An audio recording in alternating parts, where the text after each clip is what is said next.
الشیطان الرجیم بسم اللہ الرحمن الرحیم الحمد للہ الذی جعلنا من المتمسکین بولایت امیر المؤمنین وأولادہ المعصومین صلوات اللہ علیہم اجمعین الحمد للہ علی ما انعم وله الشکر علی ما ألهم والثناء بما قدم والصلاة والسلام والتحیۃ والإکرام على سیدنا ومولانا حبیبنا وحبیب قلوبنا شفیعنا ابی القاسم محمد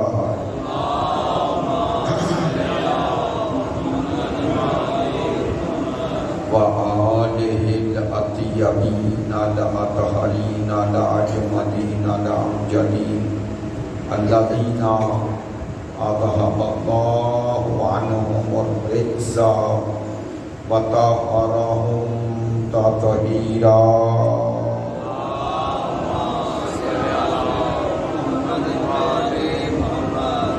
واللعنة الدائمة على منكري فضائلهم وغاصبي حقوقهم من الآن إلى قيام يوم الدين أما بعد فقد قال سبحانه وتعالى في كتابه المجيد بسم الله الرحمن الرحيم یا ایھا الذین آمنوا اتقوا اللہ وکونوا مع الصادقین صدق اللہ العلی العظیم ان اللہ وملائکتہ یصلون علی النبی یا ایھا الذین آمنوا صلوا علیہ وسلموا تسلیما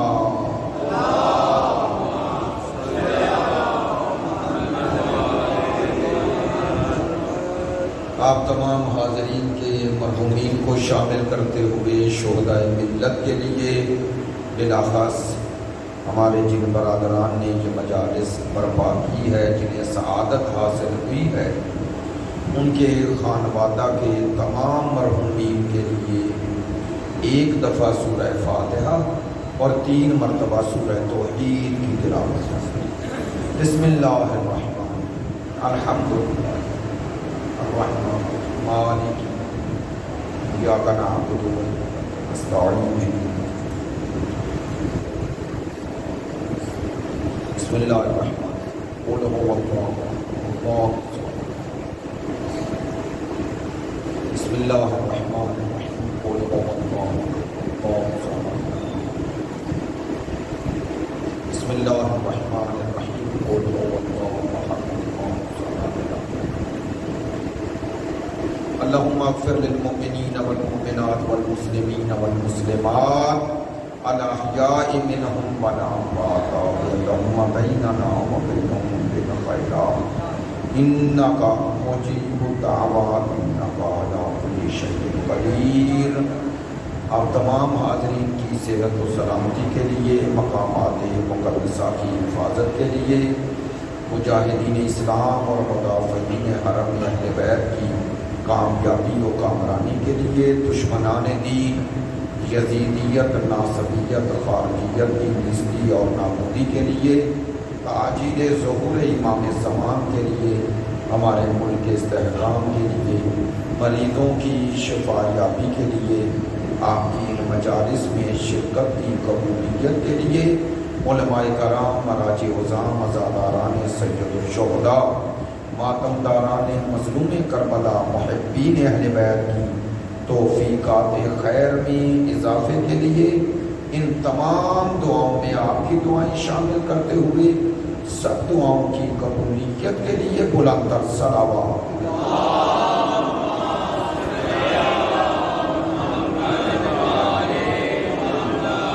واجب الاحترام معزز و مکرم حاضرین مجلس محبان اہل بیت پیروان مکتب ولایت عاشقان مکتب شہادت سلسلہ گفتگو کی میری یہاں آخری مجلس ہے۔ عنوان گفتگو اگرچہ وسیع ہے اور بہت سارے پہلو ابھی تشنا ہیں، لیکن چونکہ اس سلسلے کی آخری گفتگو ہے تو ایک نتیجہ دینا چاہتا ہوں، اور انشاءاللہ پھر اگر موقع ملا تو اسی آیت کے ضمن میں بہت سارے پہلو عرض کروں گا۔ پروردگار عالمین نے سورہ توبہ کی آیت نمبر 119 میں یہ ارشاد فرمایا، یا ایھا الذین آمنو۔ میں نے تکرارن یہ عرض کیا، پروردگار خطاب کر رہا ہے اہل ایمان، صاحبان ایمان کو، دائرہ ایمان میں داخل ہونے کی آرزو رکھنے والوں کو، یا اس عنوان اہل ایمان کا مصداق بننے کی آرزو رکھنے والوں کو پروردگار دو حکم دے رہا ہے۔ اے ایمان والو، پہلا حکم اتقوا اللہ، تقوی اختیار کرو، وَكُونُوا مَعَ الصَّادِقِينَ، اور فوراً دوسرا حکم اسی آیت مجیدہ کا حصہ ہے، یعنی الگ آیت بھی نہیں، تو اس کا معنی ہے ایک ہی جگہ دونوں حکم ایک ساتھ دینے کا مطلوب و مقصود پروردگار اس کے علاوہ کچھ نہیں ہے کہ پروردگار کی نظر میں اہل تقوی وہی ہوگا، متقی وہی ہوگا جو اپنی عملی زندگی میں کبھی سچوں کے مخالف یا مقابل نظر نہ آئے۔ میری بات پہ توجہ رہے۔ پروردگار عالمین نے دوسرا حکم دیا ہے، حکم وَكُونُوا مَعَ الصَّادِقِينَ۔ پہلے حکم پر 2 دن گفتگو ہو چکی، پر جیسا میں نے عرض کیا گنجائش باقی تھی، لیکن نتیجہ آپ کو کل دے دیا۔ وَكُونُوا مَعَ الصَّادِقِينَ، اے ایمان والو تقوی اختیار کرو اور سچوں کے ساتھ ہو جاؤ، سچوں کے ساتھ ہو جاؤ۔ یہ آیت مجیدہ آج بھی اہل ایمان کو خطاب کر کے یہ دونوں حکم دے رہی ہے، ایسا ہے یا نہیں؟ آج بھی یہ حکم کہ تقوی اختیار کرو ہر مسلمان کے نزدیک، یہ حکم اسلام میں اور قرآن کی شکل میں جو باقی ہے، تو قیامت تک آنے والے تمام مومنین کو یہ حکم شامل ہے۔ اور پروردگار یہ حکم دے کر 2 کام اہل ایمان سے طلب کر رہا ہے، ایک تقوی اختیار کرو، دوسرا سچوں کے ساتھ ہو جاؤ۔ میں نے 2 دفعہ یہ جملہ کیوں دہرایا؟ تاکہ آپ متوجہ ہو جائیں۔ پروردگار نے کیا فرمایا؟ کونو ہو جاؤ مع الصادقین، سچوں کے ساتھ۔ پروردگار نے یہ نہیں فرمایا سچے تلاش کرو، یہ نہیں فرمایا کہ سچے بناؤ، فرمایا سچوں کے ساتھ ہو جاؤ۔ تو کسی کے ساتھ ہونے کا حکم تبھی دیا جاتا ہے جب وہ پہلے موجود ہوں۔ میری بات کا توجہ ہے؟ مثلا آپ کسی بھی مومن سے اگر کہیں کسی دوسرے مومن کے ساتھ دینے کا، تو جس کے ساتھ دینے کا حکم دے رہے ہیں اس کا وجود پہلے تصور اور فرض کریں گے تو کہیں گے نا، ایسا ہی ہے نا؟ تو پروردگار کہہ رہا ہے سچوں کے ساتھ ہو جاؤ، اس کا معنی ہے اللہ کی نظر میں سچوں کی ایک ایسی جماعت موجود ہے جن کو ہم نے سچا نہیں بنایا، جنہیں اس نے سچا بنایا ہے، اور وہ چاہتا ہے اگر تم با تقوی رہنا چاہتے ہو تو تمہارے متقی ہونے کی ضمانت یہ ہے کہ تم قول و فعل و عمل و گفتار و کردار میں کبھی ان سچوں کے مقابل اور مخالف نظر آؤ۔ میری بات پر توجہ ہو گئی؟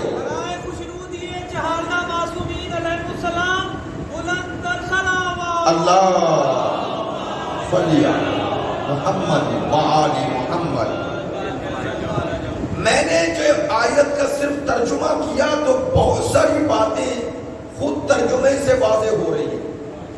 چند باتیں جو عرض کرنا چاہتا ہوں، اس آیہ مجیدہ میں پروردگار نے کونو کونو حکم ہے، کن کونو کونا کونو یہ حکم ہے، ہو جاؤ مع الصادقین، سچوں کے ساتھ۔ توجہ رہے، پروردگار نے سچوں کے ساتھ ہونے کا حکم دیا جو ماں میم عین کے ساتھ دیا ہے۔ توجہ رہے، اس میں یہ پیغام ہے پروردگار ہم سے کیا چاہتا ہے۔ دو چیزیں ہوتی ہیں، ایک ہوتی ہے مصاحبت اور ایک ہوتی ہے معیت۔ توجہ رہے، دونوں لفظ استعمال کرنے پہ مجبور تھا، اس لیے کیے۔ ایک ہے مصاحبت، ایک ہے معیت۔ ان دونوں کی اگر مثال دوں تو ایسے ہے کہ اگر قرآن مجید کی اس آیت کا معنی سمجھنا ہے تو دوسری آیت پڑھتا ہوں جو آپ سب کو یاد ہوگی، وَارْكَعُوا مَعَ الرَّاكِعِينَ، رکوع کرو رکوع کرنے والوں کے۔ چلے ان دونوں کی مثال ایسے دیتا ہوں، اگر کہیں وقت نماز ہو جائے اور اذان کے بعد اقامت ہو اور اقامت کے بعد جماعت ہو جائے، امام جماعت پیش نماز کھڑا ہے اور اسی طرح کچھ مومنین تشریف فرما ہے، چند لوگ اٹھیں، مثال دے رہا ہوں، وضو کریں اور اس امام جماعت کے پیچھے کھڑے ہو جائیں۔ توجہ، اور کچھ لوگ یہیں بیٹھے رہیں۔ توجہ، یہ دونوں دو لفظوں کے مصداق ہیں۔ وہ جو نماز جماعت میں شریک ہو گئے وہ معیت میں ہے، اور یہ جو بیٹھے رہے یہ مصاحبت میں ہے۔ توجہ نہیں ہے، یہ مصاحبت میں ہے، وہ معیت میں ہے۔ جملہ بدل دیتا ہوں، وہ ساتھ ہیں، یہ پاس ہیں۔ وہ جو جماعت میں کھڑے ہیں وہ ساتھ ہیں، اور یہ جو بیٹھے ہیں یہ ساتھ نہیں، یہ پاس ہیں۔ اللہ نے یہ نہیں چاہا کہ سچوں کے پاس چلے جاؤ، خدا نے چاہا ہے سچوں کے ساتھ ہو جاؤ۔ اچھا توجہ رہے گی، بات سمجھ میں آئے گی پھر۔ وَارْكَعُوا مَعَ الرَّاكِعِينَ، رکوع کرو رکوع کرنے والوں کے ساتھ۔ اللہ نے یہ لفظ میم عین کہا کیوں؟ تاکہ ہم سب کے لیے ایک آسانی ہو جائے۔ وہ کیا؟ اللہ نے یہ نہیں چاہا کہ تم سچوں کی مصاحبت میں چلے جاؤ، سچوں کی صحبت میں جا کے بیٹھ جاؤ، یہ نہیں چاہا۔ پروردگار نے چاہا ہے تم سچوں کی معیت میں چلے جاؤ۔ لو، ان دونوں میں فرق کیا کریں گے؟ اگر لفظ یہ ہوتا نا کہ سچوں کی مصاحبت میں جاؤ تو ہر دور میں ڈھونڈنا پڑے گا کہ سچا کہاں ہے، اور اس کے بالمشافہ پاس پہنچ کر اس سے اظہار اطاعت کریں، یہ ہے مصاحبت۔ توجہ، پروردگار نے چاہا نہ، میں سچوں کی معیت چاہتا ہوں۔ وہ کیسے؟ فرمایا سچا اگر کہیں بھی ہے، شرق میں اور تم ہو غرب میں، اگر تمہیں سچے کی شناخت ہو گئی تو اس کے کردار، اس کی گفتار، اس کے اعمال، اس کے ارشادات، اس کے فرمودات، اس کے منصب کا پر عمل کر لو گے تو معیت میں آ گئے ہو۔ توجہ ہے، باتیں میں آسان نہیں کر رہا، یہ مجھے پتا ہے، اور وہ بھی امامیہ کالونی میں۔ کیوں نہیں کر رہا؟ اتنا بڑا شیعہ مرکز اور باتیں رٹی رٹائی رہ جائیں، یہ تو شان ہی نہیں آپ۔ اب کم آؤ یا زیادہ، میں اپنے معیار پہ ہی پڑھوں گا تاکہ بلانے والے کو بھی پتا ہو میں کیسا پڑھتا ہوں۔ توجہ فرمائیں، اس لیے کہہ رہا ہوں معیت اور مصاحبت میں فرق ہے۔ یعنی میں نے دو لفظ بولے، ساتھ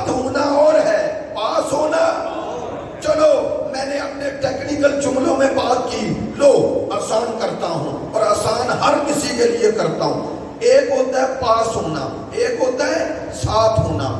ہم مانتے ہیں کہ ان سچوں میں سب سے پہلی سچی شخصیت، ذات، ہستی کون ہے؟ سرکار کی ذات۔ کوئی ہے جو رسول خدا کے علاوہ سچوں کی کوئی فہرست بنا سکے کہ اس میں پہلا نام نامی مصطفیٰ کا نہیں لکھے گا؟ لکھے گا نا۔ لو جملہ کہہ رہا ہوں، یہ ہے معنی پاس اور ساتھ ہونا۔ سرکار کے کچھ پاس تھے، کچھ ساتھ تھے۔ نہیں توجہ ہوئی؟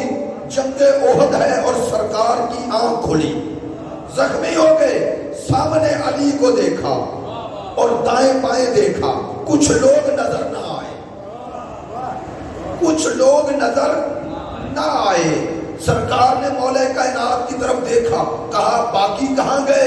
کہا چلے گئے۔ کہا تو کیوں نہیں گیا؟ اب مصطفیٰ تو مرتضیٰ کو تو کہہ سکتے ہیں نا، اے علی آپ کیوں نہیں گئے؟ تو کہنے لگے مجھ میں اور ان میں فرق ہے، وہ پاس والے ہیں، میں ساتھ والا۔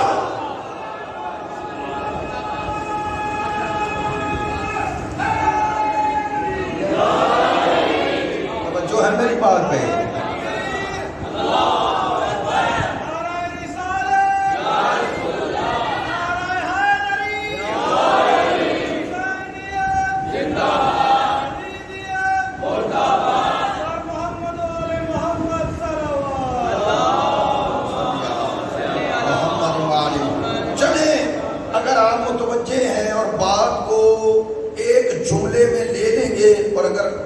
مطالعہ ہوا تو وہ پہنچ بھی جائے گا، ساتھ اور پاس والوں میں فرق پتہ چلتا ہی تب ہے کہ جب سچے پہ مشکل وقت آ جائے۔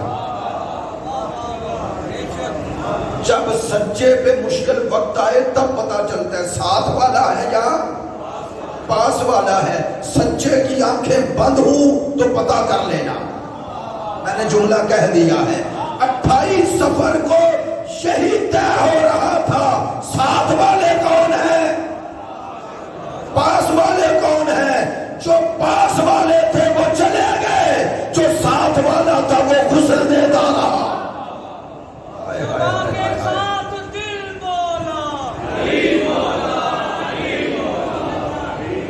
توجہ ہے میری بات پہ؟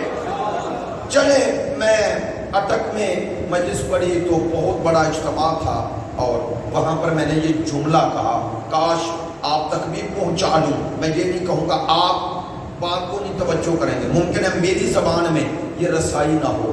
میں نے کہا تاریخ میں یہ لکھا ہے، تاریخ میں، مسلمات تاریخ میں ہے کہ مسلمانوں کی اکثریت نے رسول کے جنازے میں شرکت نہیں کی۔ مسلمات تاریخ ہے یا نہیں؟ آپ چھوٹی سی کتاب یعنی اردو میں الفاروق اٹھا لیں، مولانا شبلی نعمانی کی، انہوں نے باب باندھا ہے سقیفہ بنی سادہ، اس میں لکھا، انہوں نے کہا یہ حقیقت ہے، اس سے کوئی انکار نہیں کہ اکثریت رسول کا جنازہ چھوڑ کے چلے گئے۔ اب اس کو کوئی توہین سمجھے تو پھر اس کا انکار تھوڑا ہی ہو سکتا ہے۔ میں کہوں رات نہیں تو رات تو ہے بھائی، میں کہوں رات نہیں دن ہے تو اس سے دن ہو جائے گا۔ تو جو اسلام کی حقیقت ہے وہ تو ہے۔ 11 ہجری میں یہ ہوا، اب کوئی اسے کچھ بھی سمجھے، ہوا۔ جملہ جو کہنا چاہتا ہوں، اکثریت چلی گئی اور بعد نے لکھا 7 یا 15 افراد، یا کچھ نے لکھا 20 افراد۔ توجہ فرمائیں، یہ 20 ہوں 15 ہوں 7 ہوں تو اکثریت تو نہیں نا۔ تو وہ غسل و کفن اور دفن چونکہ سرکار کی وصیت تھی، اسی لیے وہی دفن کیا جہاں آپ کا وصال ہوا۔ توجہ رہے، تو غسل و کفن علی دے رہے ہیں، اکثریت اور جگہ بیٹھی ہے، نہیں توجہ ہوئی؟ شاعری تو کتنا وفادار ہے، کاش جملے یار اس طرح بھی سمجھا کرو، پھر دکھ ہوتا ہے۔ میں کہتا ہوں میرا مولا تو کتنا وفادار ہے، لوگ زندگی میں وفا نہیں کرتے، آئے ہائے ہائے، لوگ زندگی میں وفا نہیں کرتے۔ مولا تیری عظمتوں پہ قربان، تم نے 12 سال کی عمر میں جو وعدہ نصرت کیا تھا، جس سے کیا تھا اس کی آنکھیں بند بھی ہو گئی، تو وعدہ نبھاتا رہا۔ توجہ فرمائیں، توجہ فرمائیں، توجہ فرمائیں. جو جملہ کہنے لگا ہوں، بڑے بھائی بیٹا ایک منٹ، جو جملہ کہنے لگا ہوں وہ اب سمجھے، اب سمجھے. پتہ ہے مولا نے کتنا بڑا کام کیا، کتنا بڑا کام کیا، کتنا بڑا. نعوذ باللہ اگر علی بھی چلے جاتے وہاں اور غسل کفن دینے والا کوئی عام مسلمان بچ جاتا، سنو، تو قیامت تک کے لیے جب یہ واقعہ تاریخ کی شکل میں باقی رہا نا، تو اگر غیر مسلموں تک پہنچ جاتا جیسا کہ پہنچا، تو وہ کیا کہتے؟ مسلمانوں، مسلمانوں تمہیں اپنے رسول سے اتنی محبت تھی؟ نہیں توجہ ہو رہی، کہتے یا نہیں؟ تو کسی مسلمان میں جرأت ہوتی کہ سر اٹھا سکے؟ بول دیا نا جملہ یار ضائع نہ کرنا، بول دیا نا اگر سمجھ آ رہی ہے. کسی مسلمان میں جرأت ہوتی کہ سر اٹھا سکے؟ جھک جاتا نا، ہر مسلمان کا سر جھک جاتا. یہ ہے علی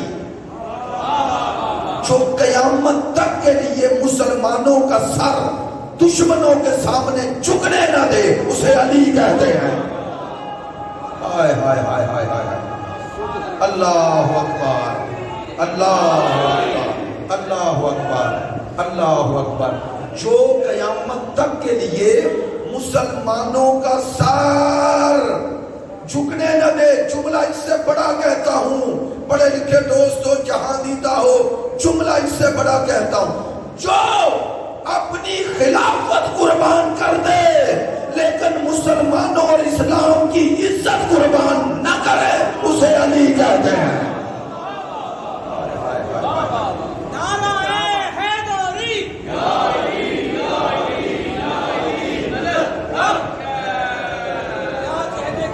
جو ہے میری بات نہیں یار، بعض جملے خود بندہ چاہتا ہے کہ وہ یاد رہے. معذرت چاہتا ہوں، تقریریں یاد نہ رکھو، جملے یاد رکھ لے. یہ جملہ کو نکتہ نہیں، یہ تاریخ کی ایک حقیقت ہے. ہاں علی وفاداروں کا امام ہے، علی وفاداروں کا امام ہے. علی بتاتا ہے کہ میں آسانیوں کا ساتھی نہیں ہوں. میرا مولا بتاتے ہیں میں مشکلات میں بھی اپنے رہبر کو نہیں چھوڑتا، میں نہیں چھوڑتا. کونو مع الصادقین، سچوں کے ساتھ ہو جاؤ. یہ ہے مانا، کچھ سچوں کے پاس تھے، کچھ ساتھ تھے. میں نے کہا نا ساتھ ہونے کے لیے بالمشافہ سچے کو دیکھنا ضروری. لو دونوں کی مثال پھر دے رہا ہوں، بات آسان ہو جائے گی. منافق رسول کے پاس تھے، ساتھ نہیں. جزاک اللہ، سلامت رہیں. منافقین سرکار کے پاس تھے، ساتھ نہیں. اور اویسے کرنی ساتھ تھا، پاس نہیں تھا. بہت شکریہ، سلامت رہیں. اویسے کرنی پاس نہیں، ساتھ تھے. وہ دور تھے لیکن سرکار کی معرفت رکھتے تھے. جو رسول کا ان تک پہنچا عمل کرتے رہے یا نہیں. یہاں تک ساتھ دینے والے کا مقام کیا ہے؟ ساتھ دینے والے کا مقام کیا ہے؟ پاس والوں میں جو منافق تھے رسول کی ان پہ نظر نہیں ہے. ساتھ والا وہ کرن میں ہے. کرن میں سرکار نے کہا، سرکار نے فرمایا جس نے جنت کی دعا کروانی ہے، توجہ نہیں ہے، جس نے جنتی ہونے کی سند لینی ہے، کرن سے چلا جائے وہ ایسے تو دعا کروا لے. اچھا یہ باتیں تو میں نے کر دی، یہ نوجوانوں کے لیے یہ بات یاد رکھنا.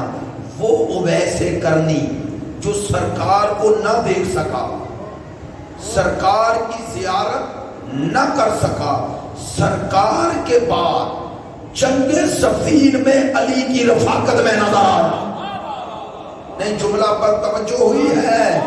جو سرکار کو نہ دیکھ سکا علی تک پہنچ گیا. جنگ صفین کا نام لیا ہے، اور یار بعض جنگوں کے نام بھی یاد نہ رکھا کریں، یہ بھی یاد رکھا کریں کب ہوئی ہے. بڑی جنگیں وہ نہیں جو سرکار کی موجودگی میں لڑی گئی، وہ تو آسان جنگیں تھی، آسان تھی۔ کیسے؟ جو ادھر تھا اسے 100% ادھر تھا،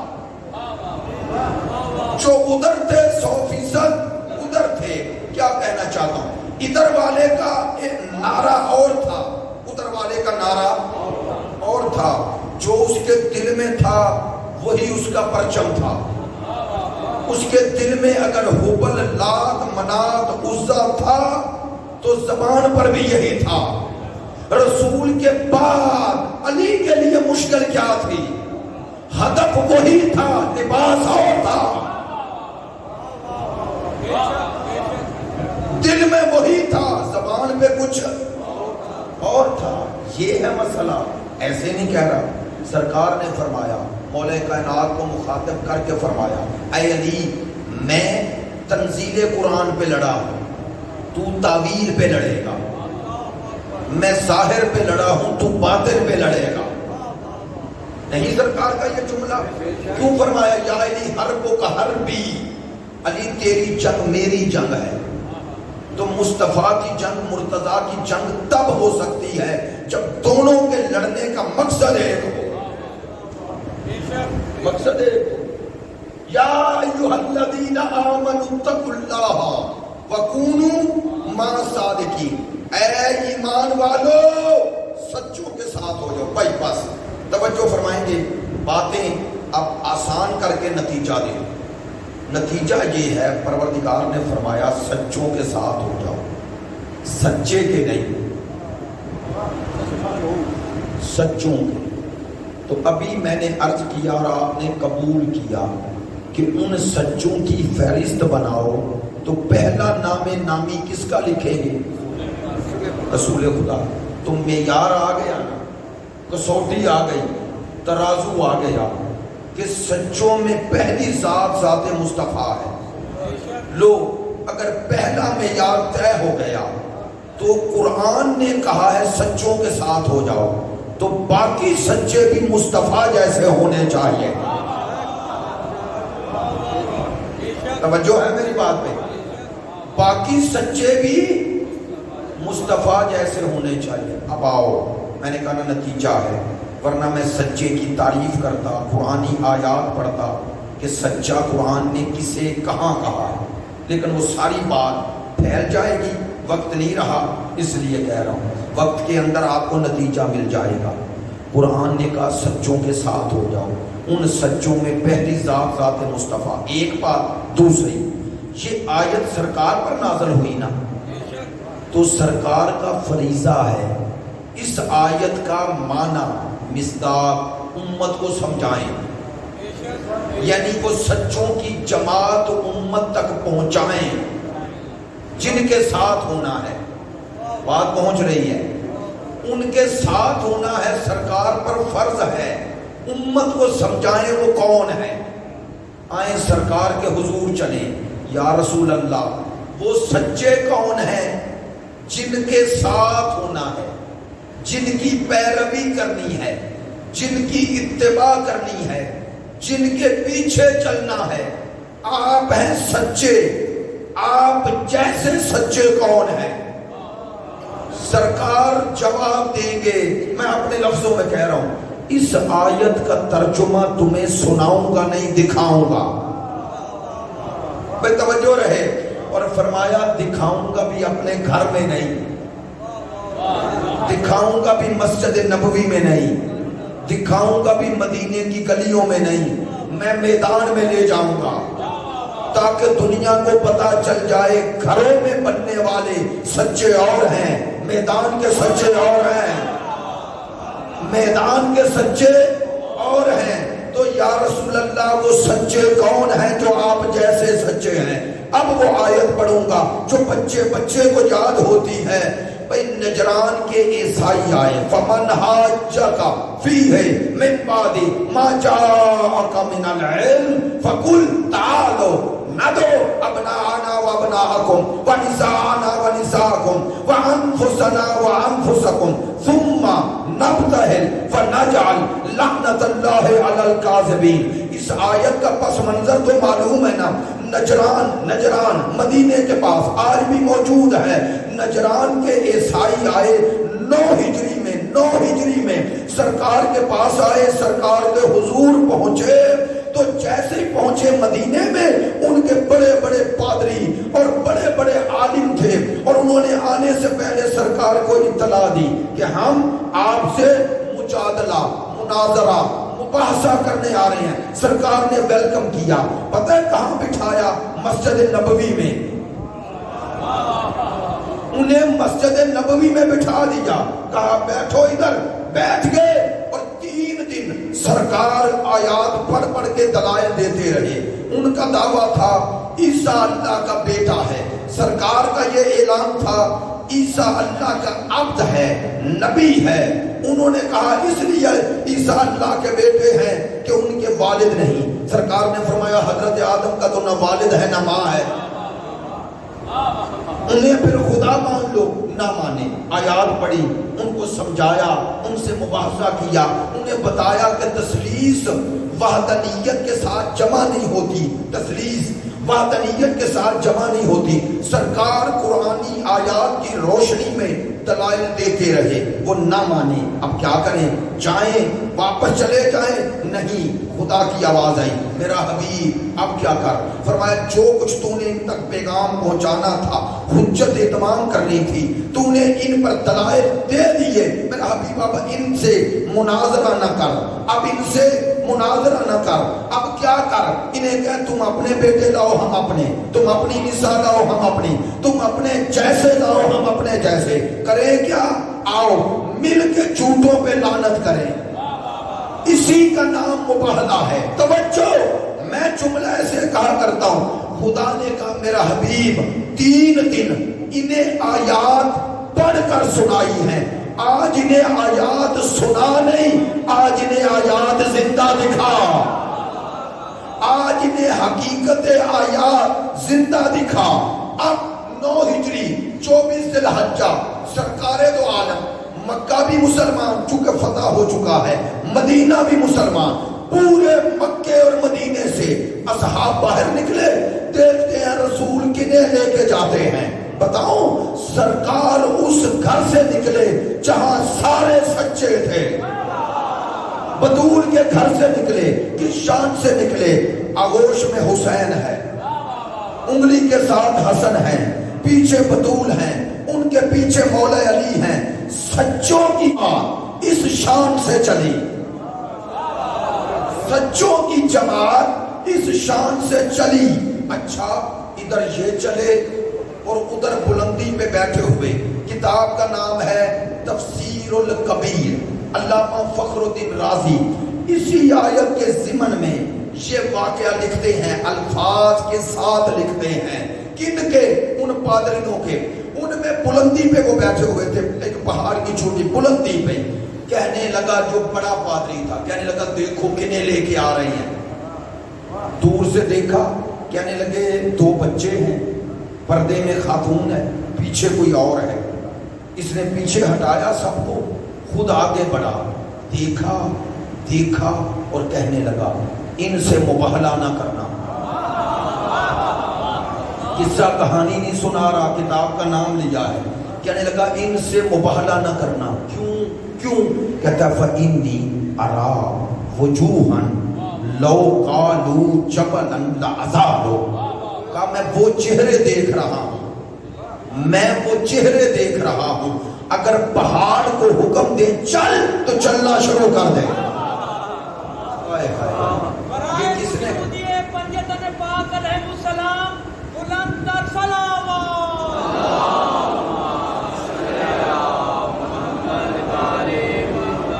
میں نے مباہلہ نہیں پڑھنا, مباہلہ میرا ایک الگ عنوان ہے, موضوع ہے, پڑھتا ہوتا ہوں, لیکن اس کے لیے بھی وقت چاہیے. اب جب باتیں رٹی نہ ہوں تو بات سے بات نکل آتی ہے اور سمیٹنا مشکل ہو جاتا ہے. بتائیں سارے مسلمان بھائی, بتائیں جنہیں مصطفیٰ لے کے گئے, ان میں سرکار کے علاوہ جو 4 ہیں ان کو چھوڑو, ایک سرکار ہیں یا نہیں؟ تو سرکار اکیلے چلے جاتے، بد دعا کرتے، قبول نہ ہوتی، اللہ رد کر دیتا۔ تو خدا نے حکمت سے کہا نا لے جا اپنے ساتھ ان چاروں کو بھی۔ تو پورے مدینے سے رسول نے یہ چار لیے، تو پیچھے رہ جانے والوں میں تو سلمان بھی ہیں، ابو ذر بھی ہیں، مقداد بھی ہیں، عمار بھی ہیں۔ یہ آپ سے کہہ رہا ہوں کہ آپ اس کو عام سچے نہ سمجھیں، میری بات پہ توجہ نہیں۔ آپ حضرت ابو ذر، حضرت سلمان، حضرت مقداد، عمار کو نعوذ باللہ جھوٹا مانتے ہیں، سچے نہیں ہیں، سچے ہیں، انہیں کیوں نہیں لے کے گئے؟ اس کا معنی ہے مباہلے میں عام سچوں نے نہیں جانا، ویسے سچوں کو لے جا جیسا مصطفیٰ تو خود سچا ہے۔ نہیں توجہ ہو رہی، جملہ بدل دوں، خدا نے کہا مصطفیٰ جتنا آپ میری نظر میں سچے ہیں انہیں لے جا جو تیری نظر میں بھی اتنے ہی سچے ہوں۔ اچھا اور آسان کرتا ہوں، کاش آخر تک ہر کوئی بول پڑے تاکہ آخری مجلس ہے آپ کو یہ باتیں یاد رہیں۔ میرا رسول ان چاروں کو اپنے علاوہ لے کے گئے، تو جو پیچھے رہ گئے انہیں ہم جھوٹا نہیں کہتے، میں نے کہہ دیا عمار و ابو ذر و سارے ہیں، انہیں لے کے گئے تو فرق کیا بتایا سنو۔ فرمایا امت میں سچے ہیں لیکن یہ کون ہے؟ فرمایا ایک ہوتا ہے جنس، ایک ہوتا ہے ترازو، ایسے ہی ہے نا؟ تو جنس کو ترازو پہ تولتے ہو، ترازو کو نہیں تولتے، ترازو کو پرکھتے ہو۔ کاش بات پہنچے۔ اگر آپ کو شک پڑ جائے کہ یہ ترازو جس کے ساتھ تولا جا رہا ہے چیز کو یہ غلط ہے، اسے چیک کرتے ہو، یقین ہو جائے کہ یہ وزن کرنے والی شے درست ہے، تو پھر کس کو دیکھتے ہو؟ جنس رکھ کے ترازو کو، ترازو کو تو نہیں تولتے، کسے تولتے ہیں؟ معذرت چاہتا ہوں، کسے تولتے ہیں؟ جنس کو۔ لو سرکار نے امت میں اپنے بعد دو چیزیں چھوڑی، ایک جنس ایک ترازو۔ کاش میری بات پہنچ جائے جیسے چاہ رہا ہوں کہ ایک جنس چھوڑی ایک ترازو چھوڑا۔ کس کا ترازو؟ حق کا ترازو۔ فرمایا یہ میرے بعد حق کا ترازو ہے۔ کیا مراد؟ فرمایا انہیں نہ تولنا، سب کو ان سے تولنا۔ نعرہ تکبیر، نعرہ رسالت، نعرہ حیدری، لنگر صلوات۔ یار صلوات آپ سب نہیں پڑھتے، معذرت چاہتا ہوں، سب صلوات پڑھا کریں، صلوات پڑھنا عبادت ہے۔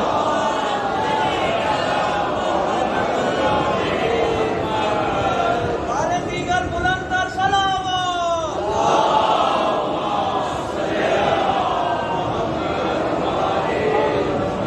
توجہ ہو گئی، توجہ ہو گئی۔ ایک ہے ترازو حق، جو ترازو ہے وہ ان جیسا نہیں ہوتا، جن کو تولنا ہے۔ سرکار نے امت کو سمجھایا یہ ترازو حق ہیں، انہیں نہ تولنا، سب کو ان سے تولنا، ان سے تولنا۔ اب کوئی کہے یہ خطیبانہ جملہ ہے، میں معذرت چاہتا ہوں ممبر پہ کہہ رہا ہوں، بعض لوگ یہ سوچتے ہیں مولانا صاحب امام اباقبہ میں ایسی بات کرتے ہیں جن میں سمجھتے ہیں یہ نکتہ ہے، یہ نکتہ نہیں حقیقت ہے۔ میں نکتے نہیں لگاتا، حقیقت بیان کرتا ہوں۔ اس کے پیچھے ایک ہدف ہے، مقصد ہے، امت تک حق پہنچانا۔ اگر میں نے جو کہا ہے یہ ترازو حق ہے، اگر یہ پنجتن ترازو حق نہ ہوتے تو سرکار کبھی نہ فرماتے جس پہ بطول راضی، جس پہ جس، اب جس لفظ کا معنی کون نہیں سمجھتا، عموم ہے نا، جس پہ بطول راضی اس پر میں راضی، میں مصطفیٰ۔ تو سرکار اپنی رضا کو مطلقاً بغیر قید و شرط کے بطول کی رضا کے ساتھ بیان کر رہے ہیں۔ بیان کر ہی اس لیے رہے ہیں کہ میرے بعد اگر جاننا ہے میں کس پہ راضی ہوں۔ توجہ نہیں ہے، یہ ترازو ہے یا نہیں؟ چلو اور آسان کروں اور بات ختم کر دوں۔ اگر یہ ترازو حق نہ ہوتے تو سرکار کبھی نہ فرماتے علی مال حق والحق مالی، حق علی کے ساتھ ہے اور علی بس اتنا ہی فرمایا نا اللہم ادر الحق حیث ما ہو تارانی، یا اللہ حق کو ادھر پھیر، حق کو ادھر پھیر جدھر علی جائیں۔ علی اگر ترازو حق نہ ہوتے تو مصطفیٰ کبھی نہ فرماتے کہ یا اللہ حق ادھر جائے جدھر علی جائیں۔ اس جملے کی عظمت کو سمجھے ہیں نہیں سمجھے؟ اب میں کہتا ہوں، جسارت ہے کہتا ہوں، نہیں سمجھے ہیں۔ کیوں نہیں سمجھے؟ چونکہ آپ نے اس کی معنویت پہ توجہ نہیں کی ہے۔ سرکار فرما کیا رہے ہیں؟ یا اللہ حق ادھر جائے جدھر، امت میں اور علی میں یہی فرق ہے، ہم ڈھونڈتے ہیں حق مل جائے اور حق ڈھونڈتا ہے علی مل جائے۔ سبا کے ساتھ دل بولا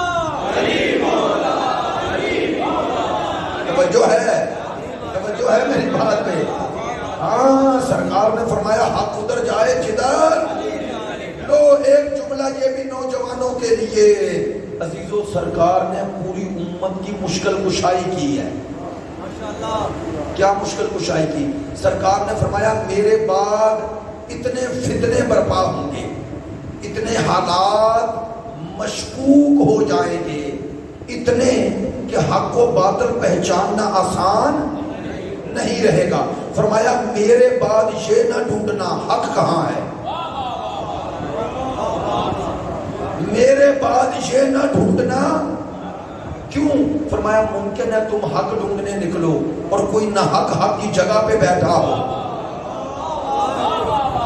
اور تم اسے ہی حق مان لو۔ فرمایا میرے بعد یہ نہ ڈھونڈنا حق کہاں ہے، میرے بعد یہ ڈھونڈنا علی کہاں ہے، میرے بعد یہ ڈھونڈنا علی کہاں ہے۔ اسی لیے تو جاتے ہو نا، روزہ امیر المومنین پر جاتے ہیں تو زیارت پڑھتے ہیں مولا کو مخاطب کر کے، السلام علیکہ یا میزان الاعمال، سلام ہو آپ پر مولا، آپ اعمال کا ترازو ہیں۔ اعمال کا کیا ہے؟ ترازو۔ ترازو کے ساتھ تولتے ہو، ابھی بار بار کہہ رہا ہوں۔ تو کیا معنی علی میزان ہے، ترازو ہے اعمال کا؟ علی یہ نہیں کہا علی کے ہاتھ میں ترازو ہے، کہا علی خود ترازو ہے۔ اب آپ سمجھیں، ہر شے کا ترازو الگ ہوتا ہے۔ مثلا کسی بندے نے شعر پڑھا، کسی شعراء میں جنہیں شعر آتے ہیں پڑھا، اس نے کہا یہ شعر وزن سے گرا ہوا ہے، تو وہ شعر کو پہچاننے کا ایک ترازو ہے۔ ایسا ہی ہے نا؟ چلو ترازو ایک طرح کے تھوڑے ہی ہیں، بعض کو تولتے ہو، بعض کو ناپتے ہو، وہ بھی تو ترازو ہے یا نہیں؟ بھئی ادھر سے نکلو گجرا والا، مثال دے رہا ہوں، بھئی اتنے کلومیٹر، تو یہ کلومیٹر میں ہے، کلو گرام میں نہیں، تو یہ بھی ترازو ہے یا نہیں؟ ہے نا؟ تو سرکار کیا فرما رہے تھے؟ امت کو بتا رہے تھے جو عمل کر رہے ہو، بے توجہ باز آیا نہ ہو، جو عمل کر رہے ہو دیکھنا چاہتے ہو یہ صحیح ہے یا نہیں، یہ مطابق مرضی خدا ہے یا نہیں، علی کے سامنے لے جاؤ اور مولا سے اس کی تائید لو۔ تائید کا معنی تو سمجھتے ہیں، یعنی دیکھو علی نے یہ عمل کیا یا نہیں، کرنے سے پہلے دیکھو، اگر علی نے کیا کر لو، یہ ہے میزان۔ اگر عمل کیا اور مطابق مرضی علی، فرمانے علی نہیں، چھوڑ دو۔ نہیں توجہ ہوئی؟ یہ ہے میزان کا معنی۔ کرو کب؟ جب پہلے دیکھو۔ کہہ دو جملہ محسوس نہ کرنا، علی میزان ہے، یعنی دیکھ کر کرو، کر کے نہ دیکھو۔ بات پہنچی ہے؟ دیکھ کر کرو، کر کے نہ دیکھو۔ کیا اگر علی امام ہے، اگر امام مانتے ہو، ہر عمل سے پہلے دیکھو میرا علی کیا کہتا ہے۔ نہیں توجہ ہو رہی؟ میرا علی کیا کہتے ہیں؟ میرا علی میرے اس عمل کی تائید کرتے ہیں یا نہیں؟ پوری دنیا تمہارے عمل کی تعریف کرے، علی تردید کرے، دنیا کی پرواہ نہ کرنا، علی کی پرواہ کرنا۔ یہ ہے سچوں کی مائیت، یہ ہے سچوں کے ساتھ ہونا۔ میں ایک جملہ کہتا ہوں، ان سچوں میں پنجتن میں جو رسول مباہلہ میں لے کے گئے، ان پنجتن میں سب سے چھوٹا حسین تھا۔ حسین تھے نا، 9 ہجری میں امام حسین کی عمر مبارک تھی 5 سال، امام حسن مشتبہ کی 6 سال۔ سرکار نے 6 سال کے حسن کو انگلی سے لگایا اور 5 سال کے حسین کو اٹھا لیا۔ کیوں اٹھایا؟ اس میں حکمت ہے۔ آپ روزانہ کسی بزرگ سے ملے نا اور کسی دن اس نے بچہ اٹھایا ہو، آپ یہ نہیں پوچھتے تو کون ہے، پوچھتے ہو یہ بچہ کون ہے۔ بچہ آپ کو متوجہ کرتا ہے، میں نے بات مکمل کر دی ہے، گھبرائیں نہیں، جان چھوٹ رہی ہے، ہاں تھوڑا میرے ساتھ تو رہیں۔ آپ نے اتنی توجہ سے سماعت فرمایا، اتنی توجہ سے کہ میں حیران ہوتا رہا کہ کہاں بولیں گے، لیکن میں نے پھر بھی نہیں کہا، مجھے یہ عادت نہیں ہے تو بول فلاں بول، آدھی مجلس میں پڑھوں آدھی آپ پڑھیں، نہ میں ہی پڑھتا ہوں اور مجھے ہی پڑھنی چاہیے، اور میں آتا ہوں اکیلا ہی اور اکیلا ہی جاتا ہوں، نہ بندے لے کے آتا ہوں نہ لے کے جاتا ہوں، چونکہ میرے پاس تو اتنی حیثیت ہی نہیں ہے۔ توجہ فرمائیں، چونکہ میرا کاروبار نہیں، میری عبادت ہے۔ میں یہ 1 گھنٹہ اپنی زندگی کی وہ قیمتی اثاثہ سمجھتا ہوں جو یہاں نہیں قبر کی اندھیری رات میں کام آنا ہے۔ یہ ہے مقصود و منظور، یہ ہے، اس لیے یہ جملے کہہ رہا ہوں۔ توجہ فرمانا، ان پنجتن میں سب سے چھوٹے حسین، تو وہ جو دور سے دیکھ رہے تھے سرکار کو تو 3 دن دیکھا ہے، میں توہین نبوت نہیں کر رہا، سرکار کے بعد ان کی نظر حسین پہ پڑی ہے، تو سرکار نے اسی لیے حسین کو اٹھایا تاکہ تکمیل صداقت ہو جائے۔ جملہ میں جلدی میں کہہ گیا، تکمیل صداقت ہو جائے۔ کیسے؟ حسین و منی وانا من حسین۔ لو، کیا ان پادریوں نے سیدہ کو دیکھا؟ وہ تو حجاب میں تھی، مولا ان سے بھی پیچھے اور حسن انگلی کے ساتھ، تو سب سے پہلے ان کی نظر حسین پہ پڑی نا۔ کہہ دو جملہ، خدا کی قسم انہیں عیسائیوں کو صورت حسین میں پنجتن کی صداقت نظر آئی۔ آئے ہائے ہائے ہائے، پنجتن کی صداقت نظر آئی۔ میں جملہ بدل دیتا ہوں، جو 5 سال کی عمر میں پنجتن کی صداقت کا ترجمان بن جائے اسے حسین کہتے ہیں۔ میرا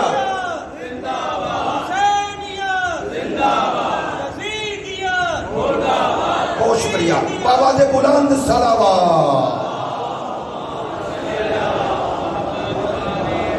جو 5 سال کی عمر میں پنجتن کی صداقت کا ترجمان بن جائے اسے حسین، اور سرکار نے پنجتن میں حسین کو اٹھایا اس لیے تھا کہ کربلا کے ذریعے چاروں کو اسی نے بچانا ہے۔ یہ پنجتن کی صداقت کا وہ ترجمان ہے کہ قیامت تک نام حسین سے پنجتن کا نام باقی رہنا ہے۔ اور رسول امت کو بتا کے جا رہے تھے، جس کی صداقت پہ مجھے 5 سال میں یقین ہے، اس پہ اگر کوئی شک کرے تو اس پہ نہیں کر رہا، مجھ پہ کر رہا ہے۔ یا ایھا الذین آمنوا اتقوا اللہ وکونوا مع الصادقین۔ لو، ایک اہل ایمان بننا چاہتے ہو تو 2 کام، تقویٰ اور ان سچوں کی معیت، ان سچوں کی اتباع، ان سچوں کی پیروی، ان کے پیچھے چلنا ہے، ان کی پیروی کرنی ہے۔ اور انہی سچوں کی جماعت میں آخری سچا آ رہا ہے۔ چونکہ جب آیت قیامت تک ہے تو سچے بھی قیامت تک ہے۔ جزاک اللہ، سلامت رہے، سلامت رہے۔ امام زمانہ علیہ الصلوۃ والسلام بلندتر صلوات۔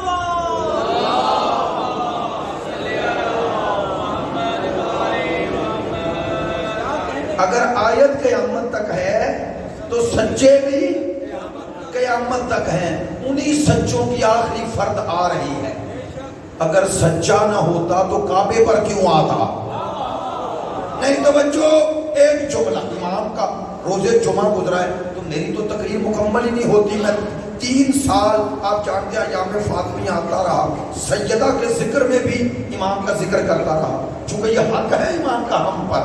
بھئی اگر اس سچے کی سچائی دیکھنی ہے، وہ کتنا سچا ہے جس کی گواہی دینے کے لیے عیسیٰ آ رہا ہے۔ ہائے ہائے ہائے ہائے ہائے، نہیں جملہ بدل دوں، ایسا سچا ہے جس کی گواہی اللہ اس سے دلا رہا ہے جو 3 دن میں گواہ مریم بنا ہے۔ اللہ اکبر۔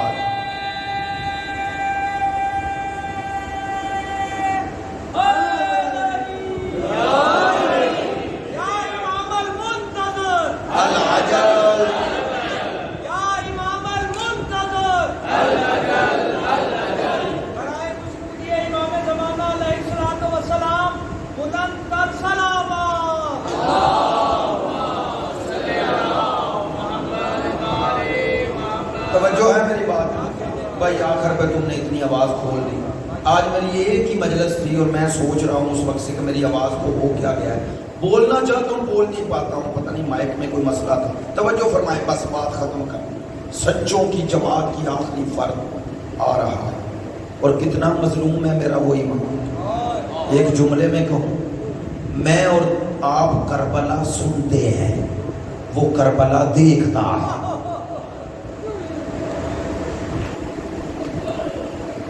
میرا 12واں آقا کربلا کو سنتے نہیں دیکھتے ہیں۔ علماء فرماتے ہیں امام جب ارادہ کرتے ہیں نا، اللہ حجاب ہٹا کے تمثیلی شکل میں امام کو کربلا دکھاتا ہے۔ نہیں توجہ، جملہ کو آسان کرنا پڑے گا۔ میں جب کہتا ہوں نا کہ اکبر کے سینے میں نیزے کی انی لگی، آپ رونے لگے۔ 1445 ہجری 16 محرم جو سن کر رو رہے ہو، 12واں دیکھ رہا ہے۔ سوچے نا میرا آقا کتنا مظلوم ہے۔ جملہ کہوں، میرا آقا و مولا زیارت ناہیہ میں فرماتے ہیں، اے میرا جد حسین، میں آپ پر خون روتا ہوں، پانی نہیں خون روتا ہوں۔ ایک عالم نے پڑھا، کہنے لگے وہ کون سی مصیبت ہے جو میرے 12ویں آقا کو خون رلاتی ہے؟ کہتے ہیں انہوں نے عمل کیا مسجد کوفہ میں، جب امام کی زیارت سے مشرف ہوئے، امام نے دیکھتے ہی کہا جو پوچھنے آئے ہو بتاؤ، امام بتائیں وہ کون سا غم ہے جو آپ کو خون رلاتا ہے، میرے ساتھ رہنا، وہ کون سا غم ہے جو آپ کو خون رلاتا ہے؟ مولا اکبر کے سینے میں نیزے کی انی، فرمایا وہ بھی بڑا غم ہے، لیکن اس سے بھی بڑا غم خون رلاتا ہے۔ مولا عباس کے بازو کٹنا، فرمایا چچا کا غم بھی بڑا ہے، لیکن اس سے بھی بڑا غم ہے۔ سنا گے پوچھنے والے عالم نے ہاتھ جوڑے، مولا کون سا غم ہے جس پہ آپ خون روتے ہیں؟ سنیں گے؟ امام نے کہا جب میری دادی 70 قدموں پہ کھڑی، اجرکم من اللہ، جب میری دادی 70 قدموں پہ کھڑی ہے اور ظالم کے ہاتھ میں خنجر ہے۔ میں یہ جملے آپ جانتے ہیں، ایبٹ روڈ بھی پڑھتا ہوں تو اشارہ کرتا ہوں، وضاحت نہیں کرتا۔ ہاتھ جوڑ کر سادات مومنین عزاداروں سے ہاتھ جوڑ کر، کتاب کا نام بہار الانوار، علامہ مجلسی لکھتے ہیں جب ثانی زہرا ٹلہ زینبی پر آئی تو بی بی نے منظر دیکھا۔ کیا منظر دیکھا؟ قاتل ہے اور ہاتھ میں خنجر ہے۔ پتا ہے بی بی نے یہ منظر دیکھ کر کیا کیا؟ بی بی نے کیا کیا جانتے ہیں کیا کیا؟ کہتے ہیں بی بی نے دائیں دیکھا بائیں دیکھا، دائیں بائیں دیکھنے کے بعد بی بی نے اپنے ہاتھ الٹے کر کے سر پہ رکھے۔ نہیں، میں نے یہ جملہ کیوں کہا؟ آیت اللہ جوادی عاملی فرماتے ہیں یہ ہاتھ الٹے کر کے کیوں رکھے؟ فرماتے ہیں عربوں میں رسم ہے جب کسی خاتون کا کوئی نہ رہے اور وہ کسی کو مدد کے لیے پکارنا چاہے تو کہتے ہیں عورت آواز نہیں دیتی، ہاتھ الٹے کر کے سر پہ رکھتی تھی۔ دیکھنے والا سمجھ جاتا تھا، آ کے پوچھتا تھا کیا مدد چاہیے؟ عرض کروں خدا کی قسم رسول کی بیٹی ہاتھ رکھ کر انتظار کرتی رہی کہ کوئی آ کے پوچھے۔ جب کسی نے نہ پوچھا، سنیں گے بی بی کی مظلومیت۔ اب بی بی نے اپنے جملے بدلے، پتہ ہے کیا کیا؟ لشکر یزید کی طرف دیکھا، فوج اشقیاء کی طرف دیکھا اور عمر سعد کو آواز دی دور سے۔ کیا آواز دی؟ فرمایا یبن سعد تو دیکھ نہیں رہا حل فیکم من مسلم، تم میں میرے نانے کا کلمہ پڑھنے والا کوئی نہیں؟ سنیں گے بی بی نے کیا کہا؟ بی بی کہتی ہے مجھے پتا ہے تم میرے بھائی کو ذبح کرو گے، میں یہ نہیں کہتی ذبح نہ کرو، میں صرف ایک بات کہتی ہوں ذبح کرنے سے پہلے پانی پلا لو۔ میرے ساتھ رہنا، آخری مجلس ہے، میرے ساتھ رہنا۔ میں نے لفظ ذبح اپنی طرف سے نہیں کہا، میرے اور آپ کے 8ویں امام سے روایت ہے۔ ریان ابن شبیب نے کہا تھا نا مولا آپ کے دادا حسین پہ کیوں رو؟ تو کہا تھا ذبح کما ذبح الکبش یذبح کما ذبح الکبش، میرا دادا قتل نہیں ہوا، ذبح ہوا ہے۔ نہیں یوں نہیں، توجہ کرنا، عربی میں 2 لفظ بولے جاتے ہیں، ایک قتل کرنا، ایک ذبح کرنا، دونوں کا معنی ایک نہیں۔ کیسے؟ کہتے ہیں عرب مقتول اسے کہتے ہیں جسے کوئی تیر تلوار مار کے چھوڑ دیا جائے اور وہ اپنی مرضی سے جان دے، اسے کہتے ہیں مقتول۔ لیکن عرب ذبح کسے کہتے ہیں؟ کہتے ہیں عربی میں ذبح اسے کہتے ہیں جب تک جان باقی ہے، چھری چلتی رہے۔ بی بی نے کہا میرے بھائی کو ذبح نہ کرو، اگر ذبح کرنے کا ارادہ کر لیا ایک گھونٹ پانی پلاؤ۔ پتا ہے یہ پیاس کا غم آل محمد کے نزدیک کتنا بڑا غم تھا، پیاس کا غم۔ سننا یار، میں نے بخل نہیں کیا، جب ذوالجناح خیمے گیا تھا سوار کے بغیر، توجہ کرنا، سواری گئی تھی تو 4 سال کی سکینہ دوڑ کے آئی تھی، گھوڑے کے سموں کو ذوالجناح کے سموں کو تھام لیا تھا اور ایک جملہ کہا تھا اے میرے بابا کے گھوڑے یا جواد ابی، اے میرے بابا کے گھوڑے صرف اتنا بتا بابا کو قتل کرنے والے نے پانی پلایا یا میرا بابا پیاسا ذبح ہو گیا؟ نہیں توجہ ہوئی، لو آسان کرتا ہوں، میں نے یہی جملے اسلام آباد میں کہے، نیچے اترا، ایک ڈاکٹر میرے پاس آیا، کہنے لگا قبلہ یہ جو آپ نے جملے کہے ہیں نا کہ پیاس کا غم آل محمد نے یاد کیا ہے، حتیٰ میرے 4تھے امام نے بھی قبر بنا کے یہی لکھا تھا حسین کی قبر پہ، یہ وہ ہے جو 2 نہروں کے درمیان پیاسا مارا گیا۔ کہا میں عرض کروں؟ میں نے کہا بتائیں۔ کہنے لگے تحقیق ہوئی کہ اسلام کیوں کہتا ہے جب کسی جانور کو ذبح کرنے لگو تو پہلے پانی پلاؤ، مستحبات قربانی میں بھی لکھا ہے نا۔ کہا کیوں؟ میں نے کہا بتائیں۔ کہنے لگے تحقیق سے ثابت ہوا ہے پانی وہ مایا ہے جہاں سے گزرتا ہے یہ رگوں سے انہیں خشک نہیں رہنے دیتا، انہیں تر کر دیتا ہے۔ فرمایا اسلام نے اسی لیے کہا ذبح کرنے سے پہلے اسے پانی پلاؤ، جانور کو پانی پلاؤ اور چھری تیز رکھو۔ کیوں؟ تاکہ جانور کو اذیت کم ہو۔ جملہ آپ نے توجہ کیا ہے، تاکہ جانور کو اذیت کم ہو۔ جو اس اسلام جانور کو عزیز